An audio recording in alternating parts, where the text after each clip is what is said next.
ಇದೆ, ಇಲ್ಲೊಂದು ಸಮಸ್ಯೆ ಖಂಡಿತ ಇದೆ.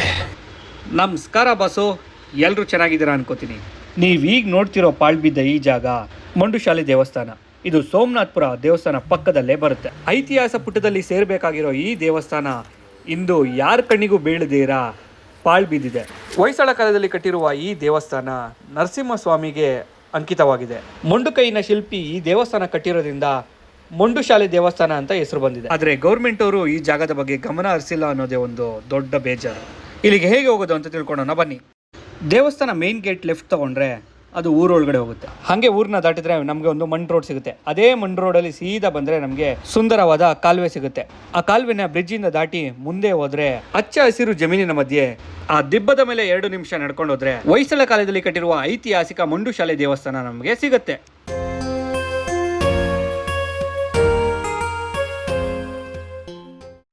ಹೊಯ್ಸಳರ ಕಾಲದಲ್ಲಿ ಈ ದೇವಸ್ಥಾನ ಕಟ್ಟಕ್ಕೆ ಎಷ್ಟು ಕಷ್ಟಪಟ್ಟರೋ ನಾವು ಈ ದೇವಸ್ಥಾನದ ಒಳಗಡೆ ಹೋಗಿ ಬರಬೇಕು ಅಂದರೆ ಅಷ್ಟೇ ಕಷ್ಟಪಡಬೇಕು ಅನ್ನೋದೇ ಒಂದು ಬೇಜಾರಾದ ಸಂಗತಿ.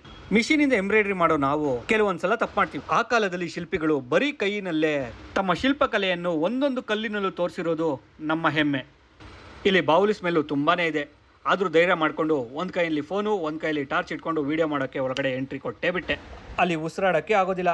ವಾಮಿಟಿಂಗ್ ಸೆನ್ಸೇಷನ್ ಸ್ಟಾರ್ಟ್ ಆಗುತ್ತೆ.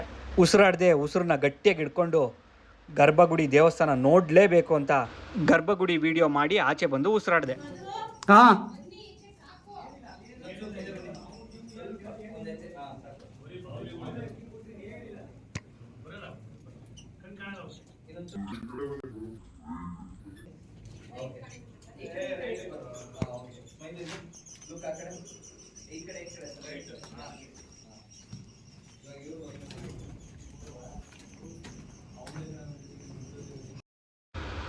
ಆಚೆ ಬಂದು ಉಸಿರಾಡಿದ್ಮೇಲೆ ಜೀವ ಬಂತು.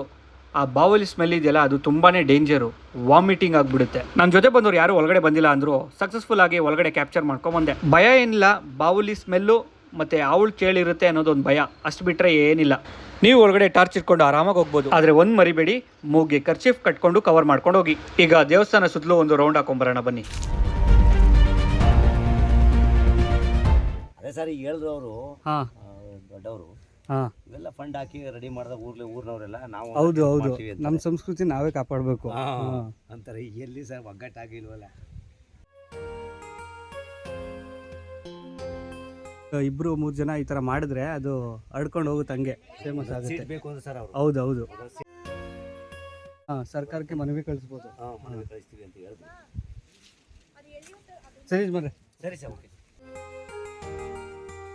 ಯಾವಾಗ ಈ ಐತಿಹಾಸಿಕ ದೇವಸ್ಥಾನ ಗೌರ್ಮೆಂಟ್ ಗಮನಕ್ಕೆ ಬರುತ್ತೋ ಹಾಗೆ ಟೂರಿಸ್ಟ್ ಪ್ಲೇಸ್ ಆಗುತ್ತೋ ಗೊತ್ತಿಲ್ಲ. ಆದರೆ ಆದಷ್ಟು ಬೇಗ ಆಗಲಿ ಅಂತ ನಾವೆಲ್ಲರೂ ಕೇಳ್ಕೊಳ್ಳೋಣ. ಈ ದೇವಸ್ಥಾನ ಡೀಟೇಲ್ಸ್ ಮತ್ತು ಎಕ್ಸಾಕ್ಟ್ ಲೊಕೇಶನ್ನ ನಾನು ಡಿಸ್ಕ್ರಿಪ್ಷನಲ್ಲಿ ಮೆನ್ಷನ್ ಮಾಡಿರ್ತೀನಿ. ಸೋಮನಾಥ್ಪುರ ದೇವಸ್ಥಾನ ಕಡೆ ಹೋದಾಗ ತಪ್ಪದೆ ವಿಸಿಟ್ ಮಾಡಿ. ಮುಂದಿನ ವಿಡಿಯೋದಲ್ಲಿ ನಿಮ್ಮೆಲ್ಲರನ್ನು ಭೇಟಿ ಆಗ್ತೀನಿ. ಅಲ್ಲಿವರೆಗೂ ನನ್ನ ವಿಡಿಯೋ ನೋಡ್ತಾ ಇರಿ, ಎಂಜಾಯ್ ಮಾಡ್ತಾ ಇರಿ. ನಮ್ಮ ಮನಸ್ಸು ಒಳ್ಳೇದು ಮಾಡಿದ್ರೆ ದೇವರು ಏನಂತೀರ.